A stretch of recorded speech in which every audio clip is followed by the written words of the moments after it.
Here's the deal. House hacking, that golden goose of real estate, is fundamentally broken in half of the country right now. Forget what BiggerPockets said in 2018. If you're trying to turn a profit on a duplex in Austin or a fourplex in Phoenix in late 2024, the math just isn't mathing for most W-2 income earners. Median home prices in Austin are still hovering around $550,000 according to Zillow's October data, while average rents on a two-bedroom only cracked $1,800. Property taxes and insurance have absolutely exploded. We're talking 3% effective tax rates in some Texas counties, and Florida insurance premiums are up 30 to 40% year over year. That's wiping out cash flow before you even think about vacancy or repairs. So, is house hacking dead everywhere? Absolutely not. But you need a completely different strategy. You need to know exactly which markets still make sense and how the numbers have shifted dramatically, especially heading into 2026.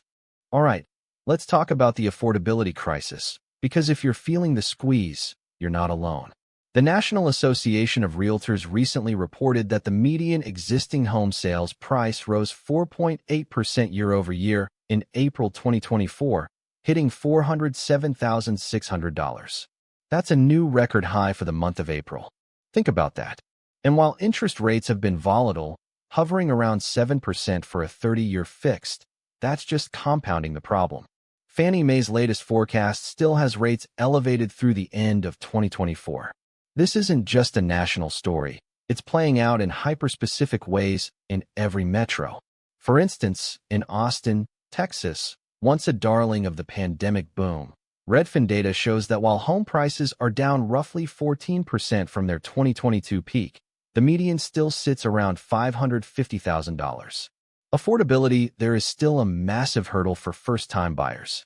Meanwhile, in the Phoenix metro, new listings actually jumped over 17% year over year in April, according to the Arizona Regional Multiple Listing Service, pushing inventory up.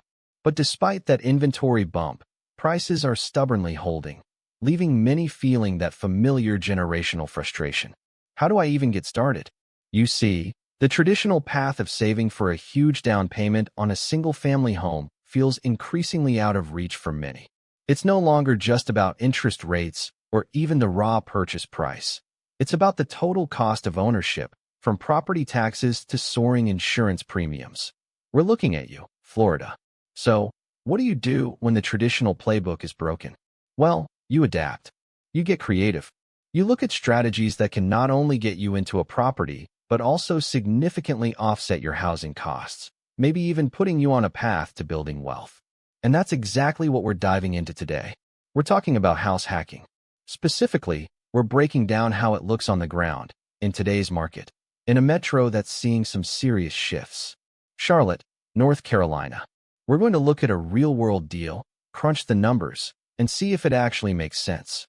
7% for a 30-year fixed mortgage. Those rates, combined with climbing prices, are pushing that principal and interest payment higher than ever.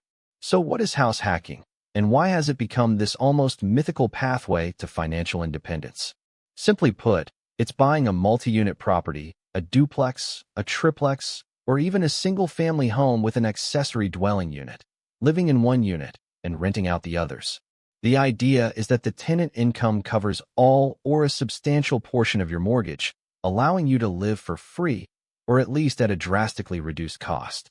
For young professionals and first-time homebuyers, it's been the golden ticket, a way to circumvent the massive barrier of entry that is a high down payment or an unaffordable monthly mortgage. Take Sarah, a software engineer in Raleigh, North Carolina. She bought a duplex in 2021. With her 3.5% FHA down payment and renting out the second unit for $1,800 a month, her out-of-pocket housing cost dropped from a projected $2,900 to just under $1,100 after factoring in property taxes and insurance. That $1,800 wasn't just pocket money. It was covering 62% of her total housing expense. This isn't just about saving a few bucks. It's about strategic financial leverage. You're using tenant income, rather than your own W-2 salary, to service the bulk of a rapidly appreciating asset. Logan Matashami, the lead analyst at HousingWire, frequently highlights the critical difference between renting, where you build zero equity, and traditional homeownership, which often places a crushing initial financial burden on the individual. House hacking, in its purest form, bridges that gap, accelerating wealth building through equity gains and forcing appreciation. Now, if you're looking at what kinds of properties actually lend themselves to this strategy, one unit and renting out the others. The rental income from additional units can cover a significant portion, if not all, of your mortgage payment, allowing you to live at a drastically reduced cost. This is often pitched as the most direct path to acquiring your first investment property with owner-occupant financing. For your house hacking playbook, the multifamily home, 2 to 4 units, is the gold standard. You live in one unit, and the income from the others directly offsets your mortgage. For example, in Indianapolis, where a 2-bedroom apartment rents for around $1,300, a well-placed duplex could see the other unit covering a large chunk of your principal and interest. This structure often provides a clear separation of living and rental space. Next, consider the single-family home. This typically involves renting out individual rooms, converting a basement, or transforming a detached garage. This offers flexibility but often reduces privacy. In a university town like Gainesville, Florida, renting individual rooms in a 4-bedroom house can generate substantial income due to student demand. However, you'll be sharing common areas. Finally, accessory dwelling units, ADUs, are separate, smaller living units on the same property. This could be a converted garage, basement apartment, or a new detached structure. ADUs offer a fantastic way to add rental income without necessarily sharing your primary living space. They are gaining popularity, with cities streamlining permitting processes. For instance, ADU production nearly quadrupled in California between 2018 and 2021, driven by legislative changes. Always confirm local zoning laws before considering an ADU. Understanding these nuances is key to a successful house hack, especially with low down payment loans. The classic, but how do you even get your hands on one of these without a massive down payment? That's where financing gets interesting and, frankly, a lot more accessible than most people realize. Let's talk about the FHA loan. This is often the bread and butter for house hackers, especially first-timers. It allows you to buy a property with as little as 3.5% down. Think about that. On a $400,000 duplex, you're looking at just $14,000 out of pocket. That's a game changer compared to the 20% down conventional wisdom. And for our veterans and active duty military personnel, the VA loan is an absolute powerhouse. 0% down. That's not a typo. It's a massive advantage that essentially eliminates the biggest hurdle for many looking to get into real estate. Now, even if FHA or VA aren't for you, don't sleep on conventional loans. There are options out there with as little as 3% to 5% down, often requiring a slightly higher credit score or private mortgage insurance, but still far more manageable than the traditional 20%. Here's the key, though, and this is where BiggerPockets math comes in. Lenders are often willing to count a significant portion of the projected rental income from the other units toward your qualifying income. Typically, they'll factor in 75% of that projected rent. So, if your other units are expected to bring in $3,000 a month, a lender might add $2,250 to your income calculation, substantially boosting your borrowing power and making that loan approval much more attainable. Just look at what Logan Matashami has been saying about this type of creative financing being essential in today's market. It's about leveraging every tool in your financial arsenal. Beyond just the mortgage payment, this strategy has a profound ripple effect on your entire financial picture. Property, that's just $14,000 out of your pocket. Now, compare that to a conventional loan requiring 20% down, which on the same property would be $80,000. The FHA loan makes that initial leap significantly more manageable. But the real magic of house hacking, the part that moves beyond just low down payments, is the actual financial impact on your monthly budget. Imagine this. Your total principal and interest payment, let's say, is $2,500 a month. With tenants covering a significant portion, or even all of that, you could effectively be living mortgage-free. This isn't a hypothetical.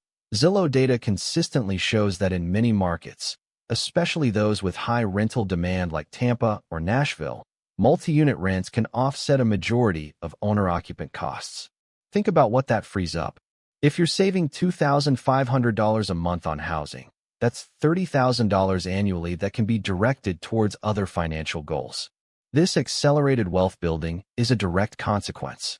That $30,000 a year isn't just savings. It's capital you can use to pay down other debts, build an emergency fund, or reinvest into a Roth IRA. Logan Matashami, a housing data analyst, often points to the power of compound appreciation on an asset you acquire early. When you buy an appreciating asset earlier in life, even if appreciation is modest, say the national average of 5% per year, as reported by Case-Shiller, you're building a strong financial foundation. That early ownership also provides invaluable experience as a landlord. You learn property management, tenant relations, and how to analyze local market trends, skills that are directly transferable to your next real estate investment. Of course, this strategy isn't without its complexities, which brings us to L and interest, property taxes, and insurance come out to say $2,800 a month. But your two rental units are each bringing in $1,200. That's $2,400 of your mortgage covered right there. You're living for $400 a month. That's the dream, right? But let's be honest, it's not all passive income and rainbows. House hacking comes with its own set of hurdles, and understanding them up front is key to turning that dream into a reality. First up, landlord responsibilities. You're not just an occupant, you're now a property manager. This means tenant screening, maintenance calls at odd hours, and understanding the local landlord-tenant laws. For example, in the Seattle Metro, where vacancy rates were just 4.8% as of Q4 2023, according to Zillow data, the demand is strong, but the tenant protection laws are robust. Eviction processes, lease agreements. You need to know your rights and responsibilities cold. Logan Matashami from Housing Wire often discusses the importance of managing expectations, and that absolutely applies here. It's not just about collecting rent. It's about providing a safe, habitable space. Then there are the privacy challenges, especially if you're doing this with a single-family home and an ADU. Sharing a yard, sometimes even laundry facilities, requires clear boundaries. I recently spoke with a house hacker in Denver who converted their garage into an ADU. They specifically installed separate entrances and soundproofing after their first tenant complained about noise. It's all about setting expectations up front in your lease agreement. And critically, you need to conduct thorough market research. Don't just buy any property. Zillow and Redfin are your friends here. You want to identify areas with strong rental demand and favorable property values. Think about specific locations. A duplex near the University of Florida in Gainesville, for example, is likely to have consistent demand from students, even when the broader market softens. This proximity to amenities, public transport, or universities isn't just a bonus. It's often the difference between consistent cash flow and extended vacancies. So, while the challenges exist, the landlord hats, the privacy adjustments, the deep dive into market data, the financial rewards, and the accelerated path to financial independence that house hacking offers can be truly transformative. It's a strategy that, when executed thoughtfully, can drastically reduce your housing costs and build equity faster than almost any other approach. Turning that dream into reality. You're trading some privacy for significant financial advantage. There are tenant relations to manage, maintenance issues to address, and the reality of shared walls. But for those willing to commit, the data from sources like BiggerPockets and NAR surveys consistently show house hacking accelerating wealth accumulation and lowering housing costs significantly. It's not just about a cheaper place to live. It's a strategic pathway to accelerated financial independence. So, when we look at the affordability crisis gripping metros from Boise to Austin, with median sale prices still up double digits since 2019, house hacking isn't just a niche strategy. It's becoming a critical blueprint for entry-level homeownership and wealth building. It flips the script on the emotional paralysis of high interest rates and stagnant wages. Instead of seeing the market as a barrier, house hackers leverage it, turning rising rents into their own financial engine. It's about seeing a single-family home or small multi-unit not just as a place to live, but as an investment vehicle that can drastically reduce your monthly housing burden and, critically, accelerate your path to building significant equity and cash flow. In an era where Zillow data from Q4 2023 shows first-time buyers needing an average of 10 years to save for a down payment in many major cities, house hacking offers a tangible shortcut, a way to gain significant market exposure without being priced out. It's a calculated decision to trade some immediate comfort for profound, long-term financial freedom. Have you ever considered taking on a house hack in a high-cost-of-living area like Seattle or Denver to offset your mortgage? Drop your experiences or questions in the comments below. I read every one. And if you're looking to unpack more data-driven real estate strategies, hit that subscribe button to stay ahead of the market. If you found value in this breakdown, then you absolutely need to watch my detailed analysis on the specific cities where current zoning changes and rental demand are creating the perfect storm for multifamily property investors next.